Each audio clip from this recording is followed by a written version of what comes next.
नमस्कार, news one India देख रहे हैं आप। आपके साथ मैं हूं ऋतु। चलो बुलेटिन की शुरुआत करते हैं बड़ी खबर के साथ। बीजेपी ने विधान परिषद प्रत्याशी घोषित कर दिए हैं।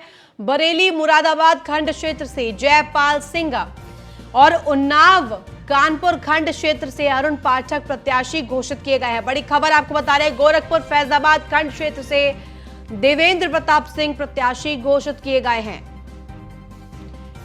बड़ी खबर आप तक पहुंचा रहे हैं। अब प्रत्याशियों की सूची घोषित कर दी गई है। कौन कौन किस जगह से बीजेपी की जिम्मेदारी संभालेगा, पार्टी की जिम्मेदारी संभालेगा, अब ये घोषणा कर दी गई है। बरेली मुरादाबाद खंड क्षेत्र से जयपाल सिंह जिम्मेदारी संभालेंगे। कानपुर उन्नाव खंड क्षेत्र से अरुण पाठक प्रत्याशी घोषित किए गए हैं।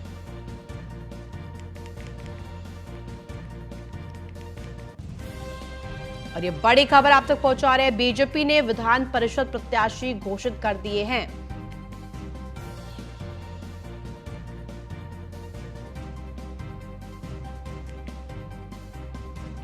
पार्टी ने अब एक के बाद एक बड़े फैसले लिए हैं, जिसमें कि बीजेपी ने अलग अलग विधान परिषदों में प्रत्याशियों की घोषणा कर दी है।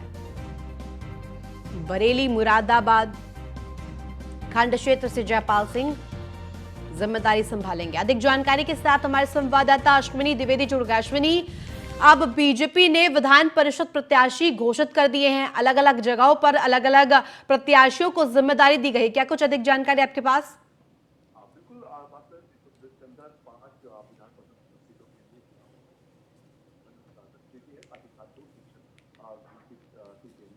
भारतीय जनता पार्टी ने जो खंड स्नातक के लिए कल और दूसरे संघ की जो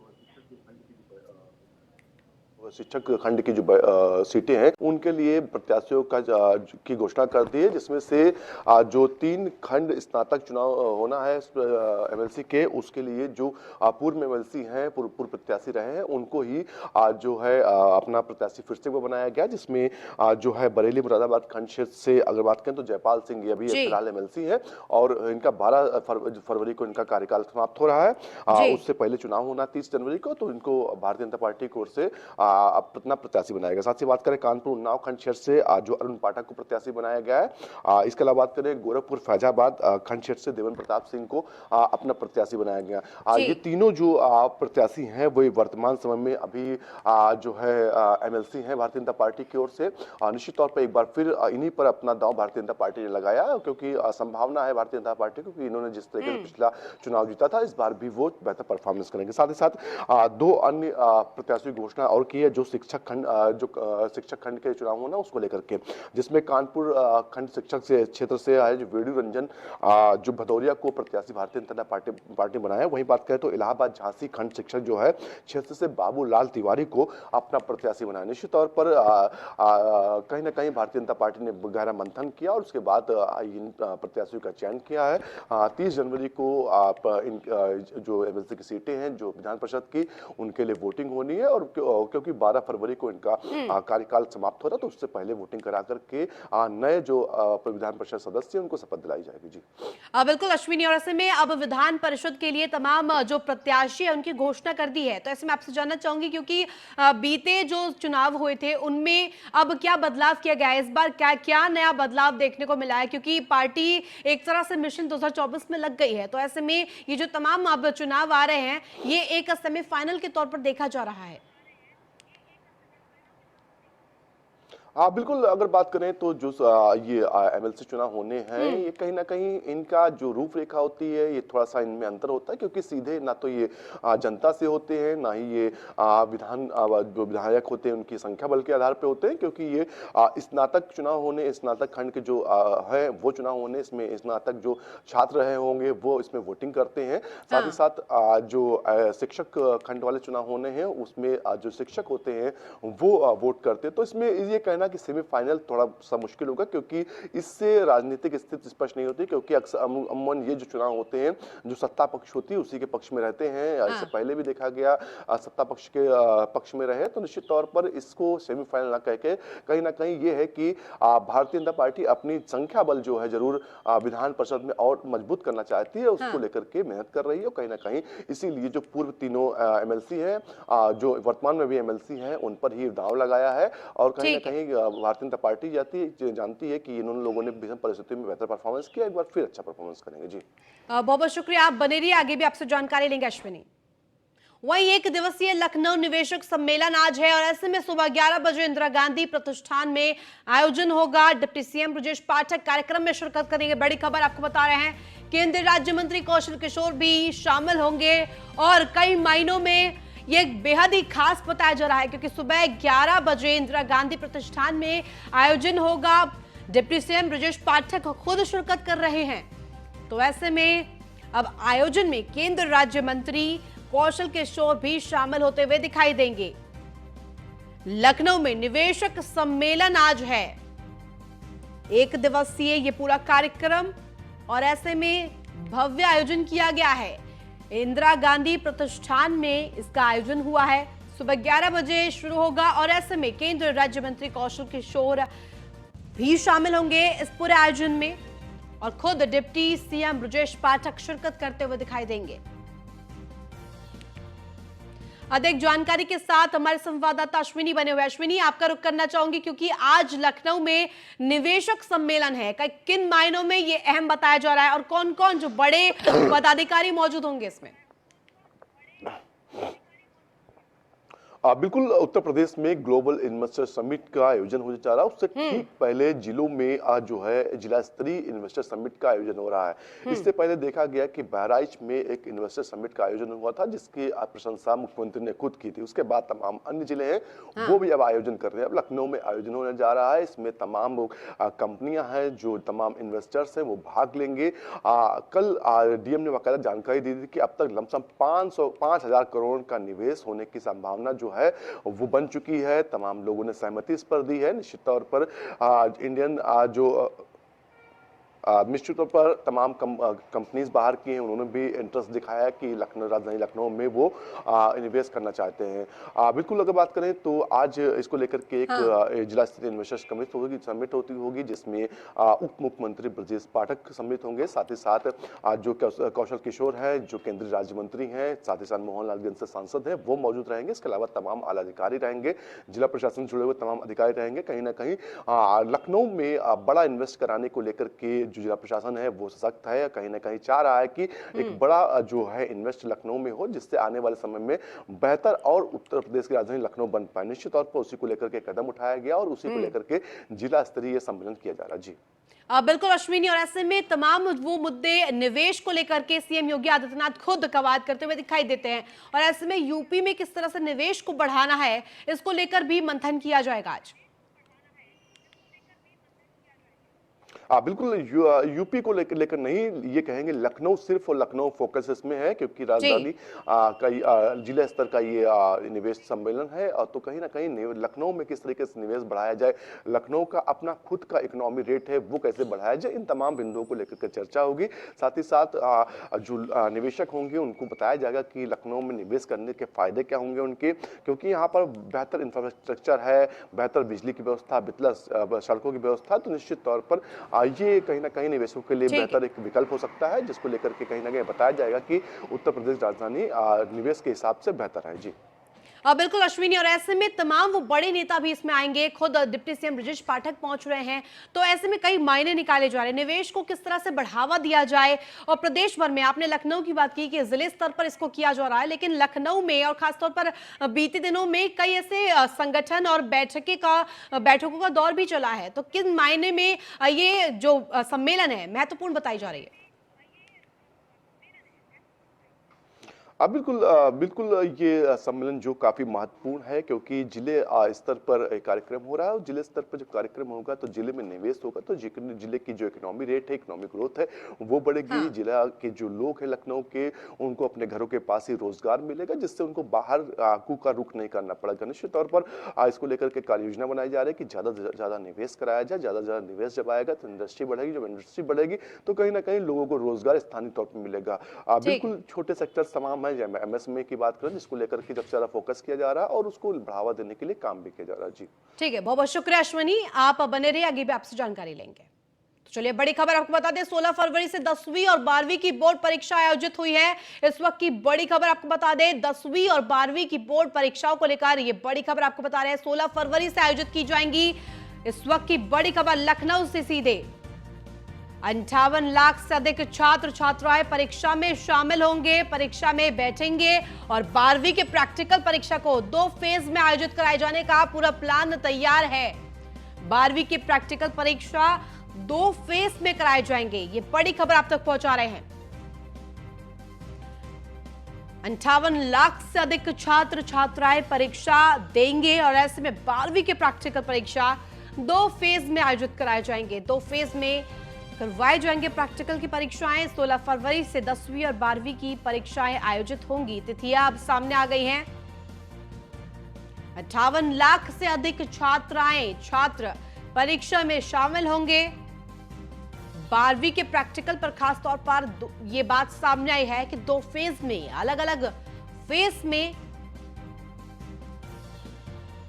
परीक्षाएं होंगी। अधिक जानकारी के साथ हमारे संवाददाता अश्विनी जुड़ गए। अश्विनी, क्योंकि अब जिस तरह से एक के बाद एक मौसम का भी मिजाज बढ़ता जा रहा है, ठंड बढ़ती जा रही है और ऐसे में अब ये बड़ी जो घोषणा कर दी गई है तिथियों को लेकर के 10वीं और 12वीं की बोर्ड परीक्षाओं को लेकर, क्या कुछ अधिक जानकारी आपके पास?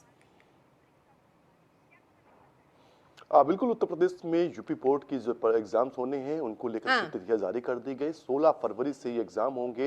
लमसम 50 लाख से ज्यादा छात्र जो हैं, अभ्यर्थी हैं, वो इसमें एग्जाम देंगे। निश्चित तौर पर इसको लेकर के बाकायदा पूरी कार्य योजना बना ली गई और इस बार जो एक रिकॉर्ड समय में परीक्षाएं कराई जाएंगी, 14 कार्य दिवस के अंदर जो है परीक्षाएं संपन्न कराई जाएंगी। निश्चित तौर पर एक बड़ा टास्क शिक्षा विभाग के पास है, कहीं ना कहीं छात्रों को लेकर के पास भी एक बड़ा टास्क है, क्योंकि जल्दी जल्दी एग्जाम्स होंगे तो कहीं ना कहीं उनको बेहतर ढंग से तैयारी पहले करनी होगी, समय कम मिलेगा। तो ऐसे में कहीं ना कहीं जो तैयारियां हैं दोनों तरफ से की जा रही है। शिक्षा विभाग ने भी अपनी तैयारियां पूरी कर ली है, जिसको लेकर के जो गिलाद्दुबी हैं, जो राज्य स्वतंत्र प्रभार शिक्षा मंत्री हैं, उन्होंने बाकायदा जानकारी दी थी कि 16 फरवरी से जो है एग्जाम्स शुरू होंगे।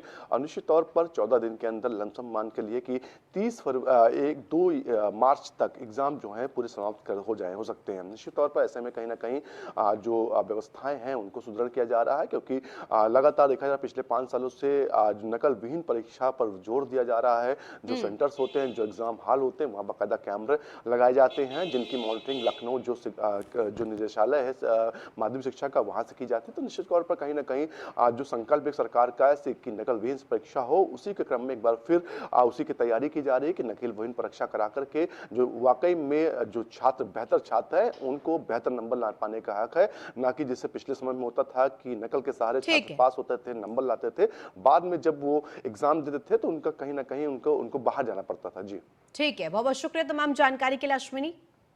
वही संभल से आपको बड़ी खबर बता दें, आरएलडी नेता का बड़ा ऐलान देखने को मिला है। किलो रहमान खान का ये बड़ा बयान सामने आया है। किलो रहमान खान ने किसानों का लाभकारी मूल्य घोषित करने की मांग को लेकर गांव-गांव जाने की बात कही है। पूर्व मंत्री आरएलडी नेता कार्यकर्ताओं के साथ गांव पहुंचेंगे और ऐसे में शपथ पत्र भरवाकर यूपी सीएम को रिपोर्ट भेजेंगे। आपको बता दें, आरएलडी नेता का ये बड़ा ऐलान सामने आया है। अकील रहमान खान का ये बड़ा ऐलान सामने आया है, जिसमें किसानों को लाभकारी मूल्य को लेकर के तमाम वो मांगे रखी गई हैं। शपथ पत्र भरवाकर यूपी सीएम को रिपोर्ट भेजने की भी बात सामने आई है। किसानों को लाभकारी मूल्य घोषित करने की मांग को लेकर के अभियान चलाया जाएगा। ये बड़ी खबर आप तक पहुंचा रहे हैं।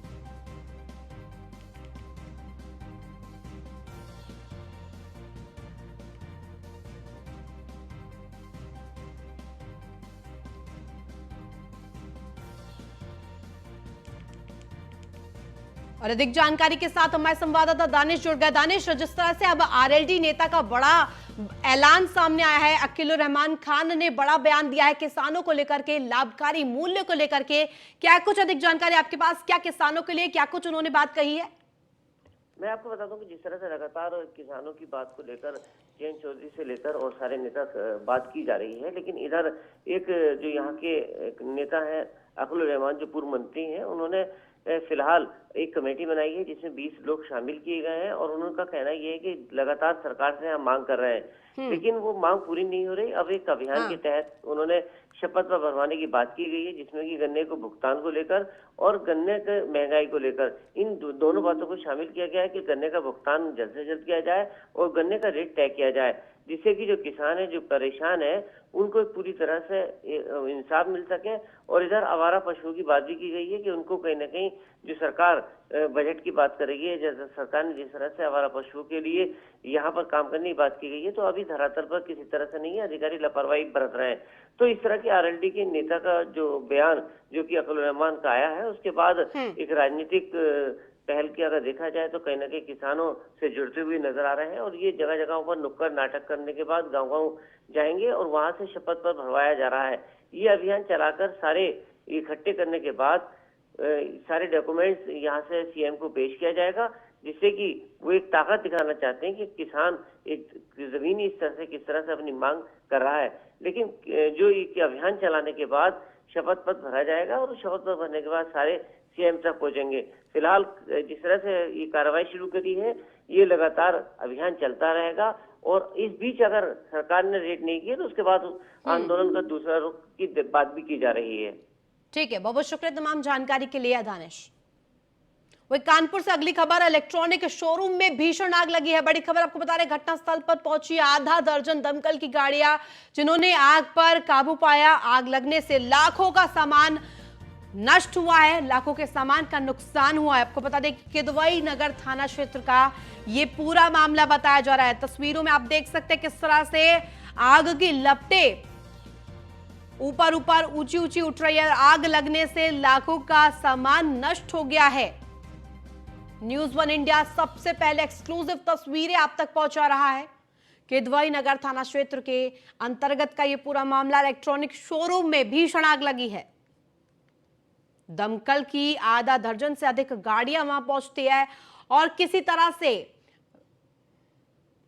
हालात पर काबू पाया गया, आग पर काबू पाया गया। आग लगने से कई लाखों का सामान नष्ट हो गया। किदवई नगर थाना क्षेत्र के अंतर्गत का यह पूरा मामला, इलेक्ट्रॉनिक शोरूम में भीषण आग लगी है।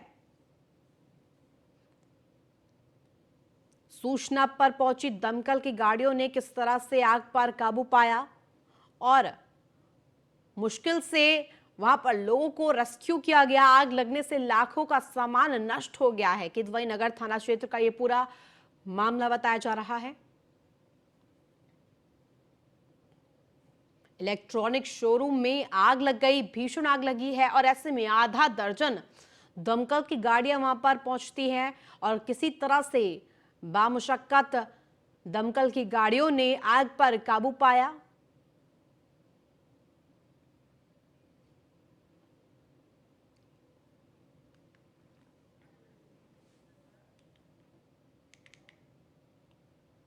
वही कुशीनगर में खाना बनाने के दौरान आग लग गई। घर में खाना बनाने के दौरान घर में ही आग लगी। बड़ी खबर आपको बता रहे, आसपास के 9 घर आए आग की चपेट में और घर में रखा सारा सामान जलकर राख हो गया। काफी मशक्कत के बाद ग्रामीणों ने आग पर काबू पाया। ये बड़ी खबर आप तक पहुंचा रहे हैं रामकोला थाना क्षेत्र के धनौजी का ये पूरा मामला।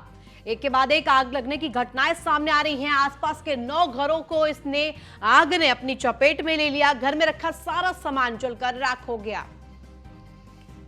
कई मामले भी सामने आ रहे हैं आग लगने के और ऐसे में काफी मुश्किल के साथ ग्रामीणों ने किसी तरह से आग पर काबू पाया।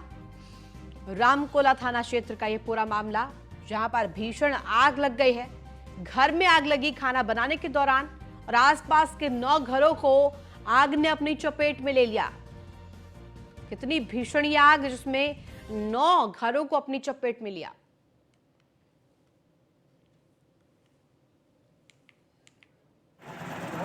घर में खाना बनाने के दौरान आग लगी और ऐसे में खाना बनाने के दौरान ये जो कारण बताया जा रहा, आसपास के 9 घरों में इसकी वजह से आग लग गई। आग की चपेट में 9 घर आए और ऐसे में सारा सामान घर का जलकर राख हो गया। खाना बनाने के दौरान भीषण आग लग गई। आग की लपटें आप देख सकते हैं कितनी ऊंची ऊंची, और 9 घरों को इसने अपनी चपेट में ले लिया। तस्वीरों में आप देख सकते हैं किस तरह से 9 घर आग की चपेट में आए हैं।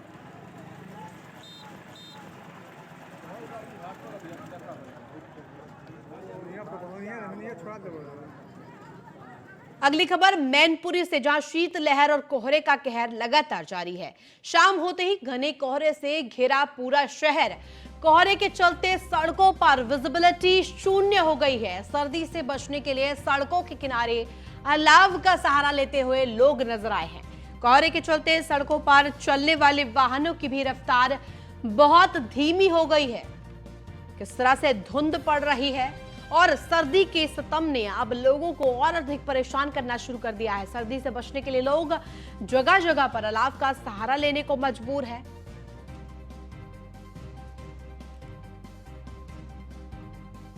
मैनपुरी से बड़ी खबर आपको बता रहे हैं। शीतलहर और कोहरे के चलते में शाम को ही घना कोहरा पूरे शहर को अपने चपेट में ले लेता है। कोहरे की गहरी चादर जो शहर को अपने कब्जे में ले लेती है।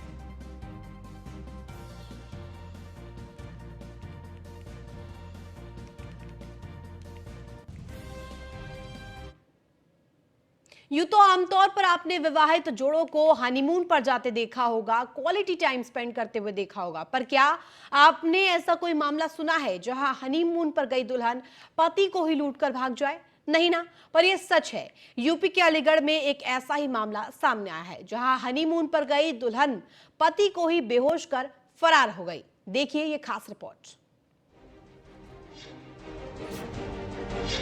अलीगढ़ में 7 फेरे लेकर 7 जन्मों तक साथ निभाने वाली दुल्हन हनीमून पर ही पति को बेहोश कर फरार हो गई। दरअसल अलीगढ़ के थाना सिविल लाइन कोतवाली क्षेत्र के गुरुद्वारा रोड पर रहने वाले युवक सत्यम की शादी नवंबर माह में आगरा कैंट की रहने वाली दीपासी के साथ बैंड बाजे के साथ सैकड़ों बाराती और बड़ी धूमधाम के साथ हुई थी। पति सत्यम के अनुसार 8 दिसंबर 2022 को वे और उसकी पत्नी दीपासी हनीमून मनाने के लिए उत्तराखंड चले गए। 9 तारीख को जब वे घूमकर ऋषिकेश पहुंचे तो वहां बस स्टैंड के नजदीक निजी होटल में एक कमरा लिया। पत्नी दीपासी ने उसको चाय पिलाई और चाय में ही कुछ नशे की चीज दे दी, जिसको पीने के बाद वह बेहोश हो गया। उसके कुछ देर बाद ही पत्नी दीपासी सारा सामान, पैसा और टूरिस्ट ट्रॉली बैग में लेकर होटल से फरार हो गई। रात को 2 बजे जब सत्यम को होश आया तो उसने होटल वालों से जानकारी ली और उसे पता चला कि उसकी पत्नी तो 7 बजे से ही लगभग सामान लेकर फरार हो गई है। 28 नवंबर 2022 में शादी हुई थी और जब हम हनीमून पर गए थे 8 दिसंबर में, तो इन्होंने यहाँ से ही मुझे बेहोश ले जाया गया। मुझे नशे में चाय में कुछ मिलाते देती रहीं और पहले हम देहरादून पहुँचे। देहरादून पहुँचने के बाद हम मसूरी पहुँचे, वहाँ पे भी इन्होंने बेहोश रखा पूरे रास्ते भर।